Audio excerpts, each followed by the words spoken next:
Born and raised in Vancouver, Colleen is a third-generation elected representative of the city. Elected to council in 2018 with nearly 48,000 votes, Colleen has achieved a whole lot in the past 4 years.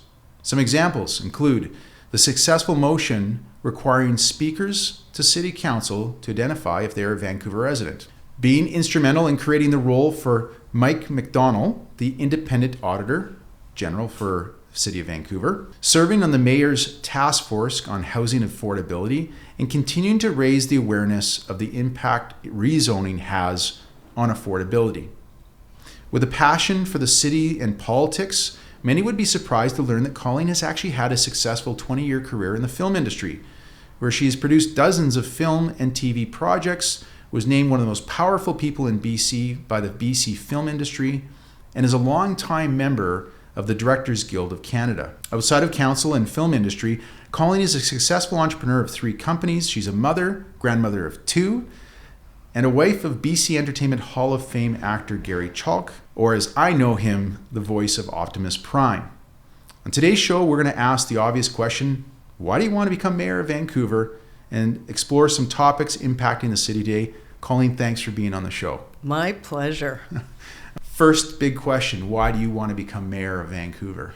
Over the last 14 years, I've watched the city and its business and financial model turn around in a way that has made it more expensive for our residents to live here. You know, whether it's property taxes or dog licenses or coffee cups, all of these things have made it more and more difficult for people to afford living here. And I've got 2 kids, as you noted, and now grandkids, and I don't want to be the last generation in my family that can afford to live here.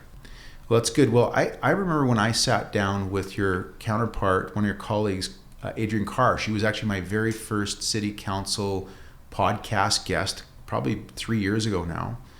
And I asked her if she had any goals of running for mayor. There's a lot of talk about why do we not have we want to have a female, a woman mayor. So what was it for you being, you're an incumbent city councillor. I'm sure if you ran for city council, you'd have probably no problem getting reelected. Now you're going for a role that's, going to be very hard to win with all the other candidates that are running. So maybe the first question is 2-part. One is, what was the point in which you made this decision to switch? And how do you think you're going to be able to get elected with all these other people running? I think the point where, eventually for me was when I left the NPA. Okay. Recognizing that after trying really hard for a number of years, that ship had sailed. Okay. And I believe that a reset is necessary, and a reset of council will require 6 votes, a majority on council. And absent that, I really don't have much, if any, hope for the future, because I see a pattern that has emerged that will continue. If the incumbent continues and the composition of council continues, every day I hear from people that are packing up and leaving town. My kids are talking about Nanaimo, others the Sunshine Coast. Sure. I think the one thing that gives me hope is the potential of being able to get a majority of like-minded individuals on council so that we can affect the reset that is existentially necessary. Well, that's a good segue into Team for a Livable City. So for those listeners who aren't familiar, you've helped revive what I understand is a former party, or a party that was your dad's and uncles, or they were part of that. Have I got that right? So it's not really reviving because okay. the society, the entity of the Electors Action Movement no longer exists. Okay. But it was inspired by and updated, because we're not trying to go back to 1972. Right. It's 2022. Yeah. But what we did learn from the legacy, and sadly, going back to the story, my Uncle Dave died in May a year ago. Oh, he did? Okay. I'm sorry. And thank you. He was a great guy. My cousin gave me his files, and he had been the secretary of the original organization, so he had all of the agendas and minutes and everything right back to the beginning. Oh, wow. And as I went through it, a real picture emerged of a paradigm that was focused on the people in the neighborhoods, As you may know, the original team came together fighting City Hall, fighting the freeway that would have knocked out the northern neighborhoods from Strathcona through Chinatown and Gastown, would have wiped it out completely. Mm-hmm. And the people of the city rose up and fought City Hall successfully. Mm-hmm. And to me, we're kind of in a situation similar to that today, in that the people of the city the pendulum has swung back to where the people really don't have any influence over the direction of the city in the way that they didn't at that time. Mm-hmm. The second part was policy. One of the first things that the original team did was to have a policy convention. The late, great Peter Oberlander was the Uber policy chair who started the School of Community and Regional Planning at UBC. And it was really the focus on policy that galvanized the people together because, of course, as I like to joke, policy is the best honesty. So it was the combination of activating the people and galvanizing them around shared policies and views of where the city needed to go that gave rise to TEAM. And ultimately, when they got a majority on council in 1972, led by Art Phillips, they were able to effect the turnaround then. That gave us the livable city that we enjoyed for several decades. Mm-hmm. And at a time when the economy was quite turbulent as well, if I recall 1972 by my history book. So let's talk a bit more about Team for a Livable Vancouver. Mm-hmm. Have you got a slate of candidates to support you? Because you've made reference to this having to have 6 people on council, that you can't do this alone. Absolutely. So sort of sequence of events after considering the various choices. There was, proliferation of new parties last time. We decided that we wanted to focus on the team paradigm and the livable city principles driving that. Sequence of events. We had a policy conference at the end of October and developed policy directions in 12 different areas. We had an AGM and elected a board at the end of November. And since then have been organizing using the neighborhood paradigm that I developed with my 50 Neighborhoods project that I started back in January of 2020. So it's continued to evolve and grow, and at the same time trying to identify candidates that are on the same page, that have a depth of knowledge about the city, that have relevant backgrounds to the running of a city, because mm-hmm. civic governance is at the core of what we're supposed to be doing. Yeah. Generally looking for geographic distribution across the city, gender balance, racial diversity, but really the core connection to the city of Vancouver, not only historically, but looking out into the future. You mentioned briefly, I want to go about your 50 Neighborhood project. Mm-hmm. Can you tell the listeners what that is? Is this related to that article I read in, I think it was the Vancouver Sun a couple of years ago, where you were planning to knock on doors of every neighborhood in the city? So going back, I have been trying to reboot the citywide planning process really since 2005. Okay. For those that aren't familiar, through the 90s, the city undertook a city plan process, which was a comprehensive citywide planning process that engaged with people at the neighborhood level. And we have a whole, I like to say, a tapestry of community plans that have been developed over many decades, involving countless staff hours and thousands of hours of volunteer efforts in the neighborhoods. So the idea that I was promoting when I got elected, I ran on let's reboot the citywide planning process and really knit together this tapestry of neighborhood plans and pull it together comprehensively, like we should have done some time ago, frankly. Okay. But that's not what happened. Once the motion was passed and it was handed to staff, it was rebranded as the Vancouver Plan, and all of a sudden became a top-down, values, priorities-driven process instead of a grassroots, bottom-up community planning process. And because I was concerned about that, and I wasn't getting the answers I was looking for from staff, some of that staff has changed, I'll acknowledge, I thought, well, maybe the best thing to do is try and shine a light on what we should be doing, which is engaging the people in the neighborhoods. Right. And years ago, I'd done a project with some UBC geography students where we had looked at the city through the lens of what we call complete communities, Okay. which are usually 10-minute walkable catchments would be the norm, where you have neighborhoods that have a common character. It has maybe a high street, schools, other community amenities associated with it, but people identify with their neighborhoods.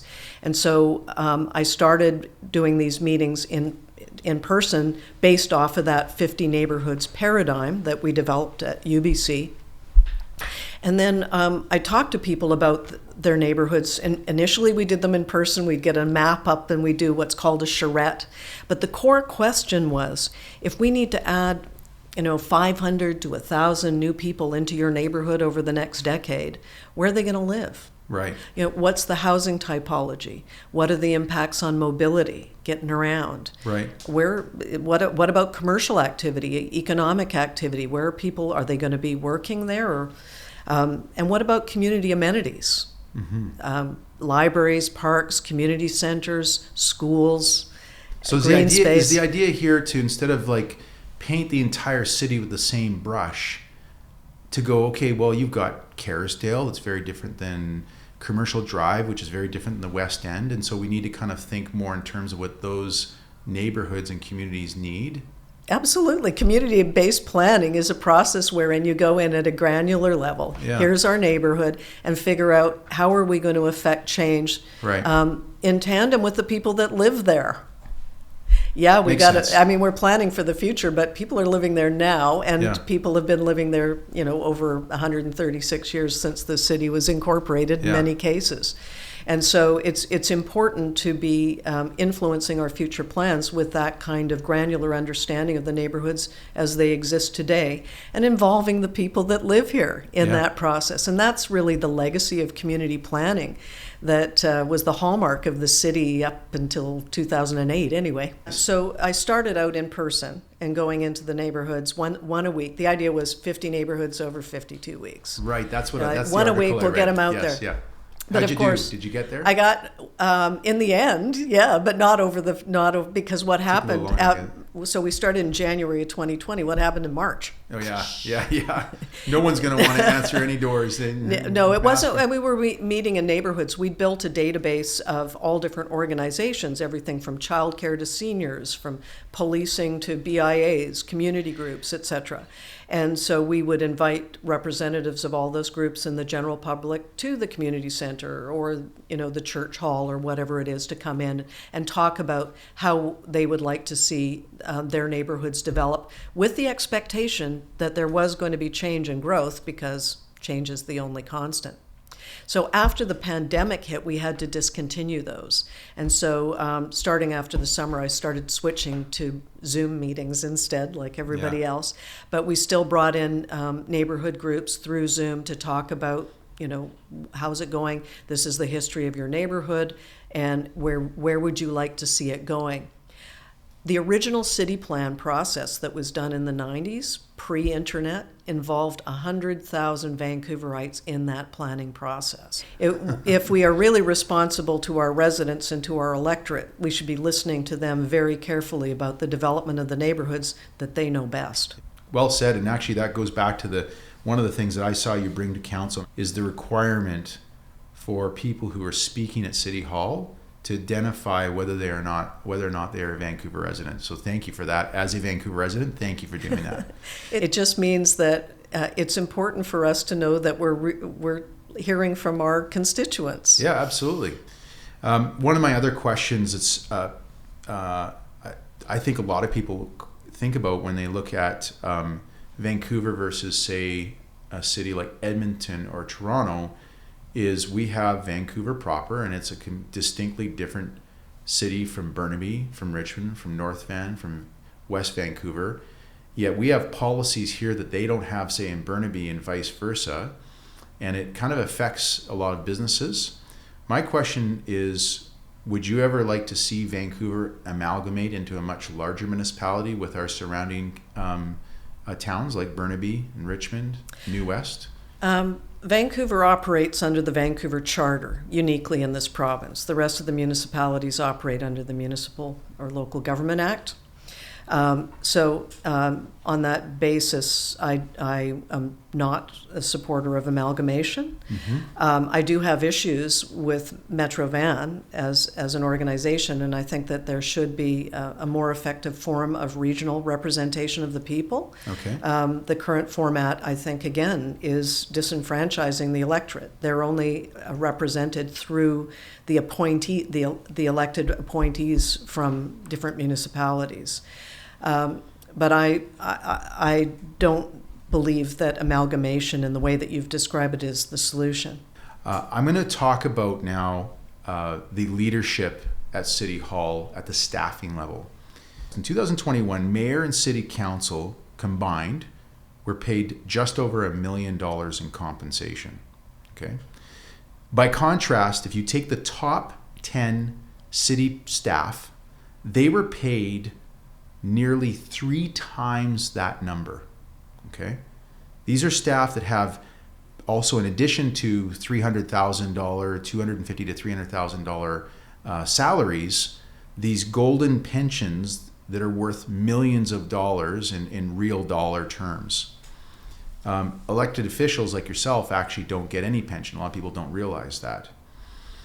It seems as though city staff appear to have overreaching rule, often refusing to provide councillors with data and delay acting on issues that they don't see as being important.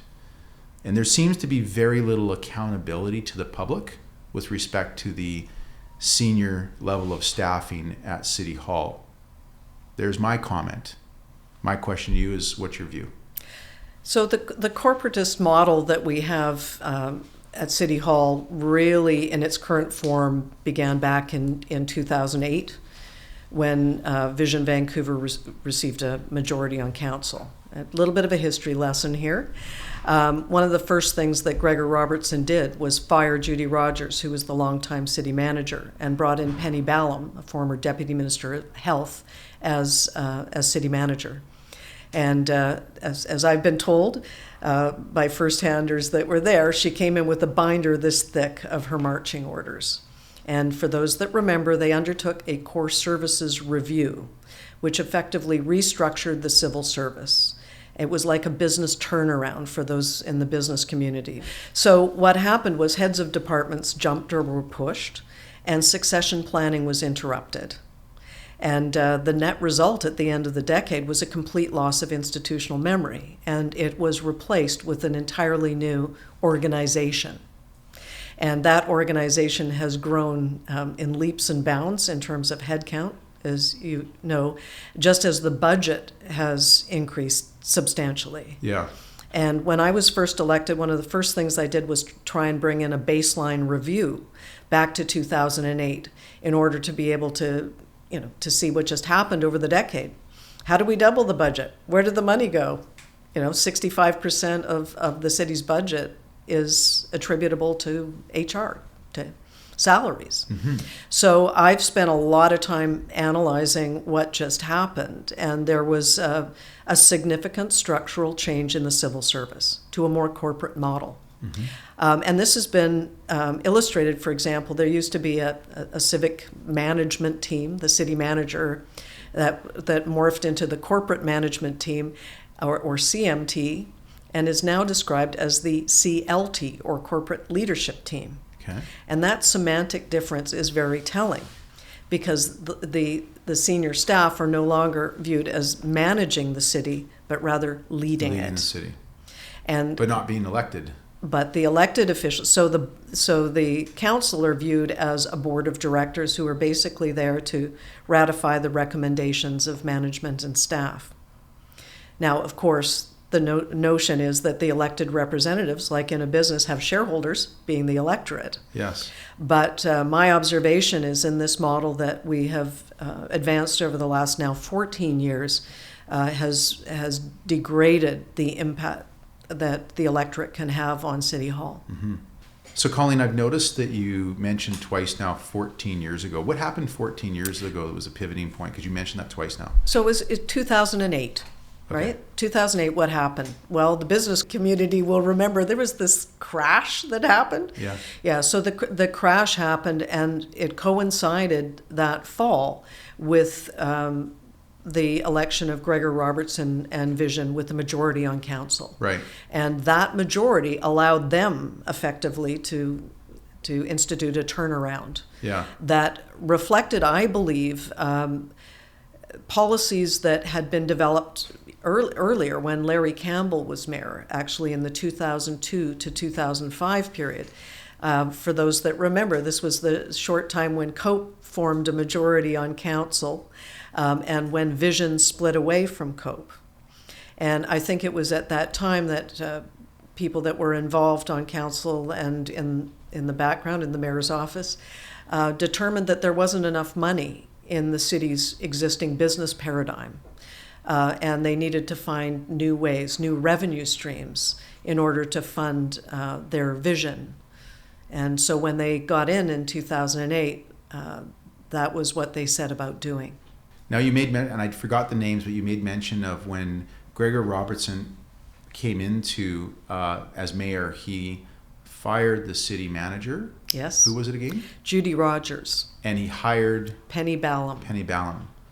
And it sounds to me from what you've just described that you feel like that was that's what caused this massive shift in bloating of the payroll and the shift in culture at the city as people started leaving. So the first thing was it started with Green as City. Am I even on the right? You are, but I want to Okay. explain it structurally so people understand. The changes went right down to the chart of accounts for the business folks on the call. Okay. And I had been trying after 2008 to be able to get line item detail in budgets like we used to be able to get, so we could have a better understanding of what changes were being implemented as we started to see. If you look at the numbers, you'll see the numbers go along like this in a fairly regular incremental, and then all of a sudden they go up, and significantly across the board in both the operating and capital budget. But the most notable structural change that happened was on the capital side of the budget. So just quick tell for those that are not familiar with the way that the city budget works. There's an operating budget that is operating. Yeah. It's funded year to year. It's funded out of property taxes, user fees, pay as you go. That's that's your dog license, your parking permit, all those things. On the other side is capital, and capital is when we want to build something. It's infrastructure. Historically, we used to have standalone plebiscites. The last time I think was in 1986 when the city had a plebiscite about replacing the Cambie Street Bridge, back when Mike Harcourt was mayor. So after that, what they started doing was putting the plebiscite on the back of the ballot. And basically what that enabled the electorate to do was say, yes, we approve that the city can go out and borrow X number of millions of dollars. Yeah.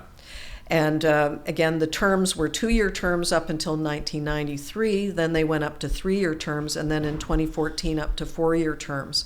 But each time that you go back to the electorate and say, okay, we want to borrow $100 million, $500 million, give us permission. Mm-hmm. And then we go out and we borrow that through debenture borrowing. Yeah. And the interest, of course, is then amortized. And that actually goes back to the operating budget as well. Mm-hmm. But what happened in 2009 was they introduced developer contributions as a regular revenue stream in the capital side of the budget. Prior to that... In the capital side? Capital side. Okay. So for funding big projects. Which is historically it had been part of the operating budget. Well, yes. No, if you wanted to build, again, it's a question of what we covered under capital. We want to build a bridge, but now we want to build bike lanes. Bike lanes would be a capital project, for example. Yeah. So where are we going to get the money from? Mm-hmm. And all these other things that we want to do for our vision, where are we going to get the money from? Right. So what they did was they structurally regularized developer contributions as a revenue stream in capital. Now, there had been CACs, community amenity contributions, had been used really going back certainly through the 90s. Yeah. And these were developed. So think about things like the Expo lands and Concord Pacific. So the director of planning negotiates a big CAC, community amenity contribution, with the developer to build a community center, to put in a park, to pay for additional infrastructure above and beyond what would normally be expected. But it was always location specific. And if you talk to Larry Beasley, who was our former director of planning until 2007, he'll tell you that it was never intended that CACs be regularized. But what they did from a business model standpoint was they looked at, I'll use the Canby corridor plan as an example. They said, we're gonna make this plan that will allow all this densification along Canby and surrounding areas. But every time there is a rezoning, we're going to take a CAC. We're going to take a piece of the action. So they built a business model with revenue projections based on that. So if we divide up the city, we can expect along this corridor that we're going to generate X number of hundreds of millions of dollars of CACs. And the CACs are not the only form of developer contributions. There's DCLs, et cetera. But the logic was, we're going to get the developers to pay for growth, which on the surface sounds great. But what happens when you rezone a piece of property? BC Assessment comes in and goes, oh, rezoning, we're going to now reassess it to highest and best use, which means the most money we could extract out of that particular property. Okay. So I think perhaps unintended consequence of building a business model that's basically selling zoning to generate revenue to fund growth is that it is inflating land values in excess of pace of change. To finish off on our theme of City Hall, Kennedy Stewart spent nearly $800,000 last year on discretionary expenses. Coastal Front did some FOI research into that $800,000, and nearly all of that $800,000 was used to pay for political staff. I believe around $600,000 was on political staff. By contrast, you as part of the city council, the 10 city councillors combined, spent less than $100,000 in discretionary expenses. So, first question, Colleen, do you believe local taxpayers should be fronting the bill for an incumbent mayor's political campaign? Well, clearly not.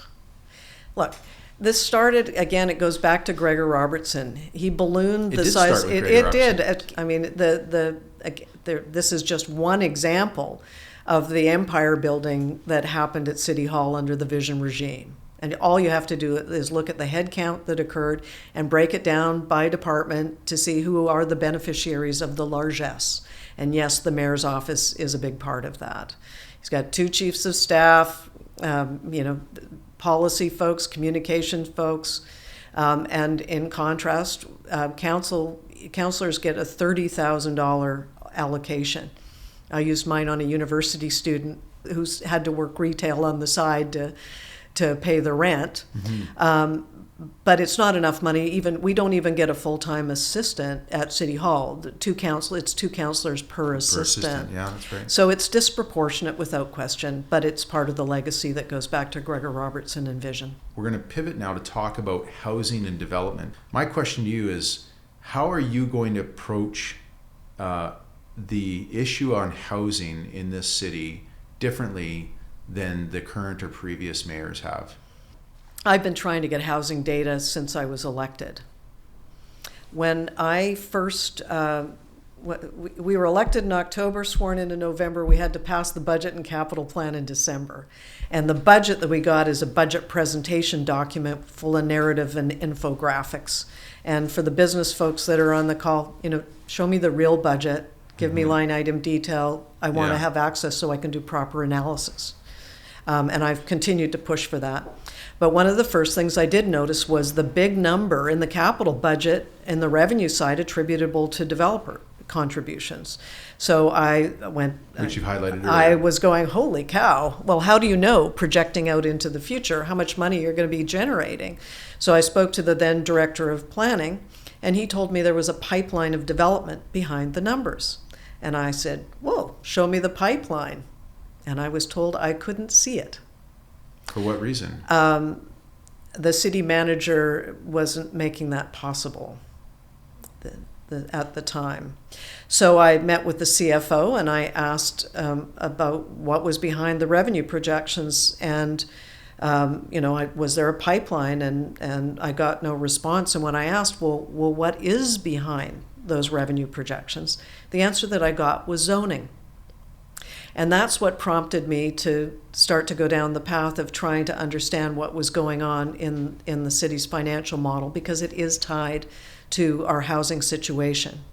So unpacking it for you, the model of selling zoning to generate revenue to fund council priorities has inflated land values, or contributed to the exponential land inflation. And if we want to have affordability, we have to slow down the rate of inflation, because it's been galloping for well over a decade now. And for those that are not familiar with the term, 10% per annum is called galloping inflation. And from an urban land economics perspective, that is what we've been experiencing. And we've been told it's because there's so much demand.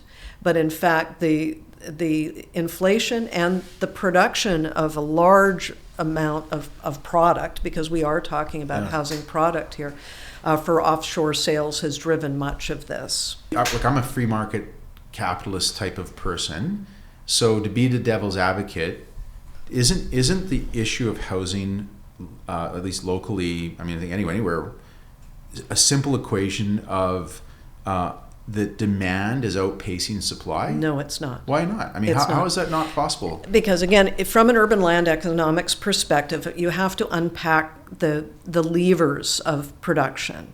It all starts with the land, and when you inflate the land values exponentially, it all starts there, and the affordability problem has started there. We hit the high part of the gold rush, as it were, in 2016. There was more product produced than ever before. And that corresponded roughly with the introduction of empty homes tax and the so-called school tax. So you don't think there's an issue of supply availability of livable homes for Vancouverites? First of all, we don't know. We have asked, if you go and look at the data that I've been asking for, Dr. David Leif, Professor Emeritus at UBC Geography, had asked for secondary rental market data. All we capture is purpose-built rental. So when you hear the numbers about what our vacancy rate is, this is a good point. It's only on purpose-built rental. We're not capturing all of those single-family dwellings, basement suites, rooming houses. And I've said that the city should be able to provide that data, because sure, there's some illegal suites, but there's a lot that people are paying their annual permit. So the city should be able to provide us with the data on secondary rental market. The city should also be able to provide us with information on short-term rentals, whether it was the Airbnb situation or what we've experienced with international students. This is significant. Andy Yan, who runs the city program at SFU, is someone that has spoken about this, as well as others, is that we really don't have a handle on that whole short-term rental market. The final point is that we have a significant pipeline. What I have been able to find out, and again, this has been mostly from citizens that have been spending the time to do the grunt work, frankly, to figure out how much is in the pipeline. When we look at everything that's coming down, we've got Oak Ridge, we're talking about Jericho, Sonaqua, Little Mountain, Northeast Falls Creek, not to mention the Canby Corridor, Dogwood Lodge and Marple. There is something in the order of 20 years worth of growth anticipated in terms of homes in the pipeline now.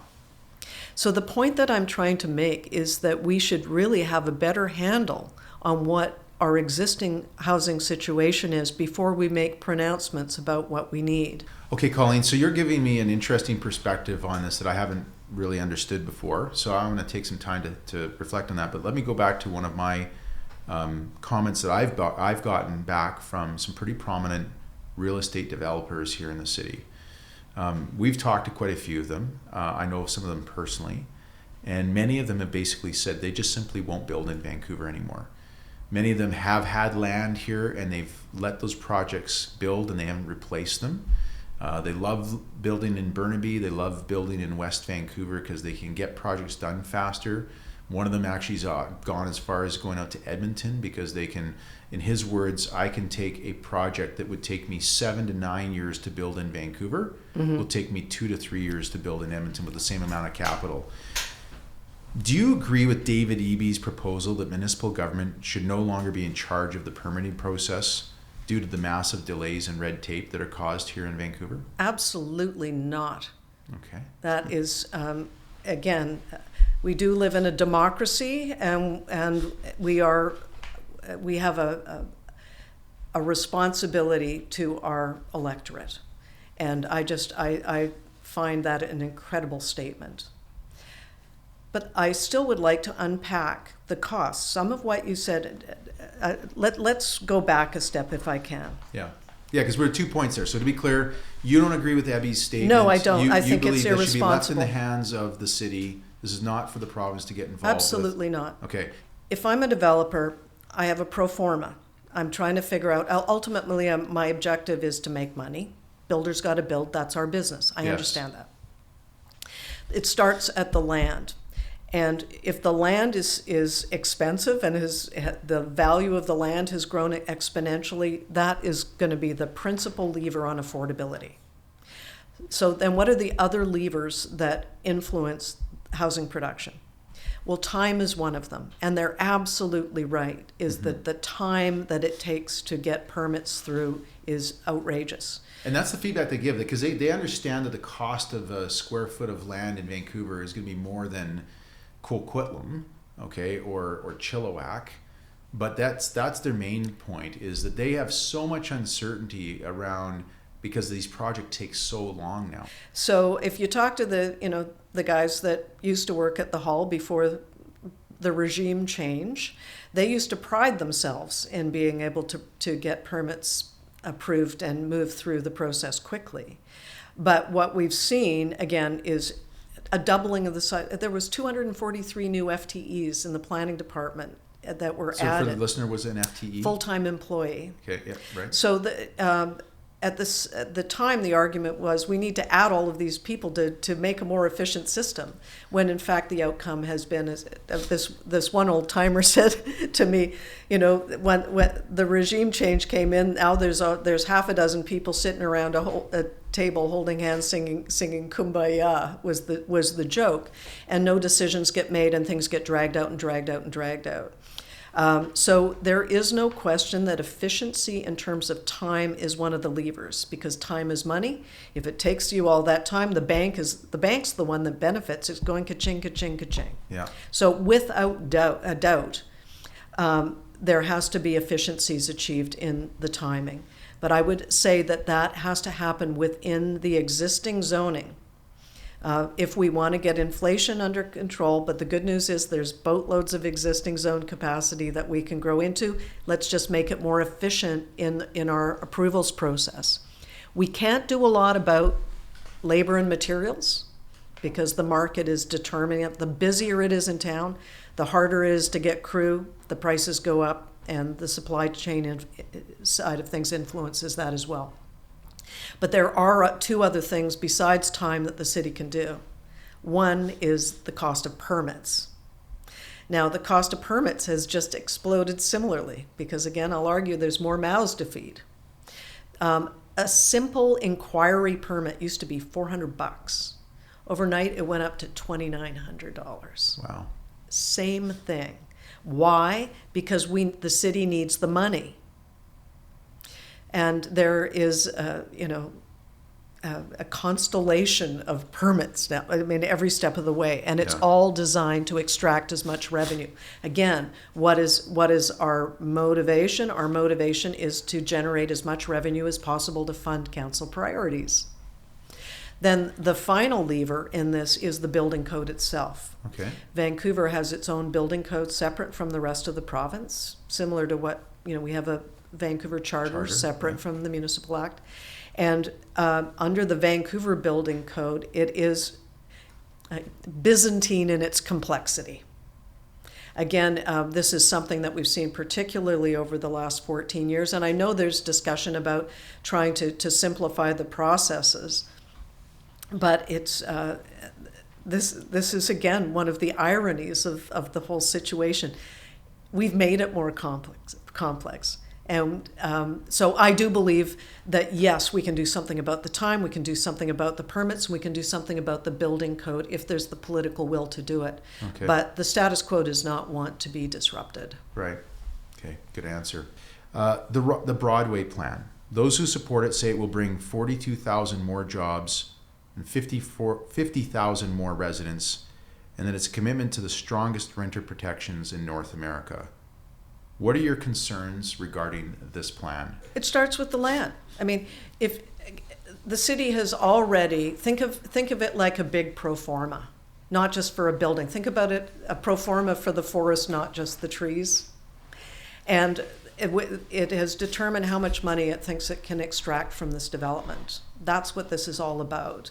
Okay. And so it's then backing into what numbers do we have to target in terms of population growth and job growth. It's a bit of a cart before the horse exercise in my view. We should be thinking about population growth through the lens of what jobs and opportunities are going to attract people to come here in the future. This city was a resource town up until 1986, really, an Expo, which was a pivot year. We were, this was a forest, fisheries, mining town. And then it morphed into a real estate town. And we have not really seen economic diversification that is contemplating our future economy. Now, people will point to the tech industry or they'll point to the film industry, but by and large, we're operating as a back office or a back lot for American multinationals. And they come here because it has historically been cheaper with the Canadian 80-cent dollar and tax credits. But we are not really diversifying our economy through the lens of innovation and entrepreneurship, which I believe that is where we should be going. Okay. So I don't see the justification and the thought process that would suggest that these numbers, these targets that they've set are achievable or desirable without a more thoughtful view to where we're going for our economy. What I'm seeing, and I'm hearing from Invest Vancouver, which is the Regional Economic Prosperity Office, is that in fact businesses that are growing here, we've had some successful biotech startups, for example, that are really catching on. Yeah. And they're starting to, like all innovation does, it starts to build a hub around it. Yeah. But as they're looking at their B rounds, C rounds, and growth, they're going, we can't stay here. It doesn't make sense for us economically to stay in Vancouver. And ironically, we're going to go down to Silicon Valley. So I question the logic behind this. I think it's being driven as a real estate play instead of a more thoughtful play about what's in the best interests of the city as we grow to the future and consider our future economy. Switching gears to doing business in Vancouver. Mm-hmm. As you know, a lot of our listeners are people who own businesses. Whether they live in Vancouver or not, they own their business, their employees, or their business is in Vancouver. How can entrepreneurs and business owners relate to you and have confidence that you know what you're talking about? Well, I'm a serial entrepreneur for starters. I started my first company, I guess, in 1990. Coming out of working in the movie business, I couldn't wait for the phone to ring for another movie to come up, so I started going down to Los Angeles and bringing business up here, and through the 90s produced dozens of movies and television shows for the studios and networks. So I've built and run businesses. I segued in after 2005 into what was called new media then, and then digital media now, and then civic technology was my last startup. So I've venture funded companies, and I've run them. I've managed millions of dollars in complex systems. Okay. So I understand business. So the cost of doing business in Vancouver has gone through the roof. And what do we need? We need a place to work. We need physical space. In the film industry, it used to be we need locations to shoot. We need places to park the trucks and power to get to them. We need police to hold things. These are all things that the city can do something about. Right. The city's job is not to be out doing economic development. That's what the provincial government's job, or even the federal government's job, is to do. They do that through tax credits. They do it through various other... Or let the business sector do it. Well, as a producer, I go to LA. Right now, I would be in Cannes trying to drum up business to bring back here, using the film industry again as a parallel. But if it's too expensive to shoot here or to do business here, I'll go somewhere else. Mm-hmm. And if I'm down in Los Angeles, for example, and I'm trying to determine where I'm going to go to shoot, I'm going to run the numbers for Vancouver, Toronto, Atlanta, Albuquerque, you name it. Right. And I'm going to make the decision based on where I can get the best deal. Yeah.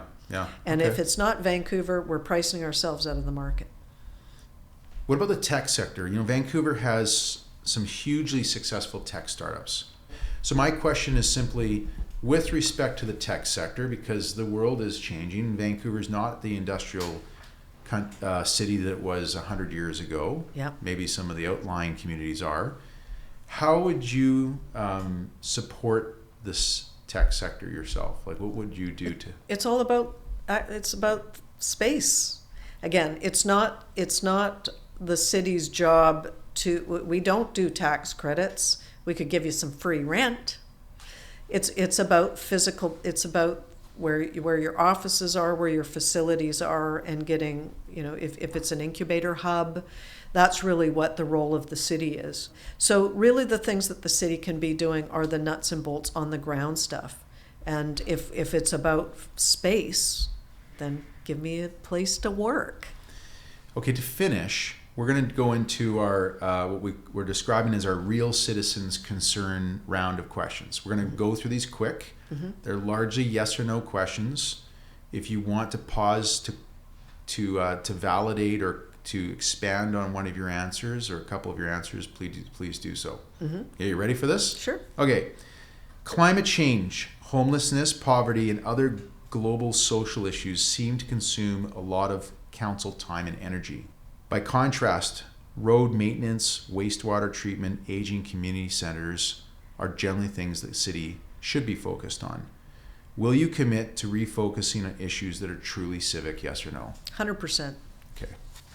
Without question, everything that I described to you earlier in the business model, the way it has been developed, especially on the capital side of the budget, infrastructure has been deprioritized, because we now have the 4 areas of council priorities: climate change, social issues, economic development, and so-called affordable housing. So we've layered on all of this stuff on top of what we should be doing and deprioritized what we ought to be doing in the first place. Do we have a real or perceived public safety issue here in Vancouver? We have a real public safety issue here in Vancouver. There's no question about it.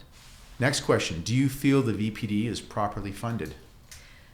I think that the VPD should be funded in such a way that allows them to grow their headcount in alignment with the growth of our population.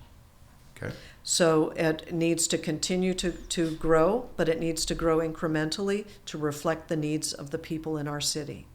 How would you grade the Vancouver Police Department's efforts on inclusiveness, bearing in mind race, gender, culture?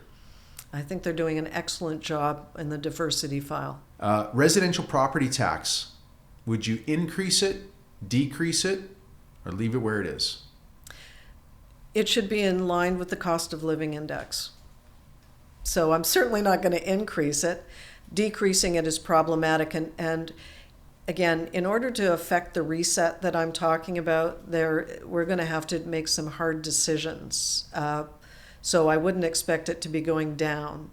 But the objective should always be as I come back to the word balance, incremental cost of living index is the appropriate level for property tax increase. Okay. Empty homes tax.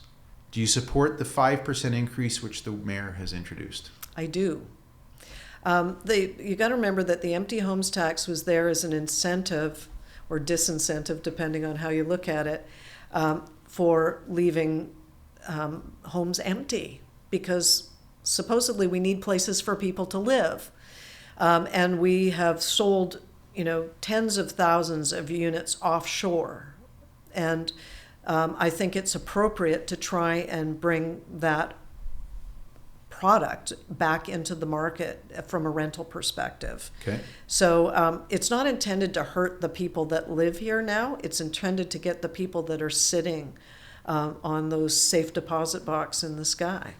How will you save taxpayers' money? Well, it goes back to first principles and what we've been discussing here. We need to focus on what civic governance is responsible for in the first place. And I like to say that's based on the dirt. It's the 115 square kilometers of dirt between Boundary Road and the University Endowment lands. So what are we responsible for? We're responsible for those roads. Seen those potholes out there lately? The sidewalks. We're responsible for water and sewage, albeit through the Metro Van regional bodies. But we're responsible for parks, we're responsible for schools, we're responsible for police and fire. But there's a bunch of other stuff that has been loaded on that is clearly outside the scope of civic governance. And we are going to have to wean ourselves and, frankly, put up our dukes with the senior levels of government and say, you guys have got to, you've got to step up. It's unfair to put that on our 115 square kilometers. Mm-hmm. Vancouver's 25-cent cup fiasco. Would you keep it or scrap it? Scrap it. Outdoor patio license. Is it too costly or is it fair? I think it needs a rethink. We brought about the patios during the pandemic because we needed to be outside, and some are more successful than others. Some are just blocking traffic. So on balance, I think that it needs a more nuanced look, that we should be talking to people in the neighborhoods to pinpoint where the successful ones are and where they're not. Right. And then make judgments based on that analysis. Good point. And this is not so much a yes or no question. Why did you propose a plebiscite regarding the Vancouver 2030 Olympic bid? Well, there's a precedent, of course, of when we had the 2010 Olympics, we had a plebiscite in 2003, which won an overwhelming support. And it had the public legitimacy to go ahead. I believe that this is a big enough question. It's a multiple billions of dollar question that it should be on the ballot. My personal concern is that the books, the minutes and the books remain embargoed in the archives until 2025. And I don't know about you, but if I'm making big business decisions, I'd kind of like to see the books. To finish off on this series of questions, because politics is always sometimes such a negative, nasty world, I'm going to ask you to say something positive about each of the candidates you're running against. John Coupar. Well, John did a great job preserving the Bloedel Conservatory as a legacy to his father, and I commend him for that. Mark Marison. Mark has been involved in innumerable political campaigns. He's very knowledgeable in the political campaign world. Ken Sim. Ken was one of the co-founders of a franchise business that serves seniors in their homes. And finally, Kennedy Stewart. He used to play bass in a band. Didn't know that. Okay, Colleen, we're wrapping this up. This is your chance to kind of give your pitch to the listeners, your party, yourself, how they can get involved, what you're looking for, support, that type of thing. I'll leave it to you. Well, I don't want to be the last generation of my family that can afford to live in Vancouver. On a personal level, my kids are talking about moving to Nanaimo. every day, it seems as I triage my emails when I get up in the morning before I go to bed at night, I'm hearing from more and more people that have given up hope for the city. I don't want to give up hope for the city. I want to bring hope to the city. So I have spent the last 4 years of my life analyzing what's really going on at City Hall with an eye to what needs to be done to bring it into balance. So when I think about what I want to see, it's a livable city. And livability comes down to complete neighborhoods that are really focused on residents and the people where they live. It's about accessibility and mobility in order for it to be effective. Mm-hmm. We need to have a vibrant economy, but unless we do that, we're going to continue to widen the divide between global wealth and the local economy. We need to have green space and community amenities that make this place livable so people enjoy it. We point to the mountains and the ocean all of the time, but if we can't enjoy it where we live, it's not livable. And the fifth measure of a livable city is affordability. If we can't afford to live here in the first place, what's the point? Right. So I'm going to do everything within my power, backed by my background, knowledge, and experience, to try and effect a reset that will make it possible for us to continue living in Vancouver. And if people would like to get involved with you, Colleen, they hear this podcast and go, I like this lady, I want her to be their mayor. What should they do? They should go to voteteam.ca. That's the easiest thing to do, and sign up. You can go there and right now you can see the 12 policy directions that have been developed, and soon you'll be able to see our rock star candidates that we're putting together. And we need all the help we can get. We are organizing at the neighborhood level. I mentioned the 50 neighborhoods motif. So we are looking for team leaders in every neighborhood to help organize the ground game. Ultimately, I believe that we do need to have better representation at the neighborhood level in the city. Right now, we elect representatives, but once they're there, then we stop hearing from the people or stop paying attention to them. And I think that we should be looking at other forms of civic governance that would support our residents more meaningfully. Great. This has been so nice having you on again, Colleen. We have Colleen Hardwick, Councillor Colleen Hardwick, running as a mayoral candidate for the City of Vancouver's election team for Livable City. That's right. Thanks for being on Coastal Front today, Colleen. It was a pleasure. Thanks a lot. Appreciate it.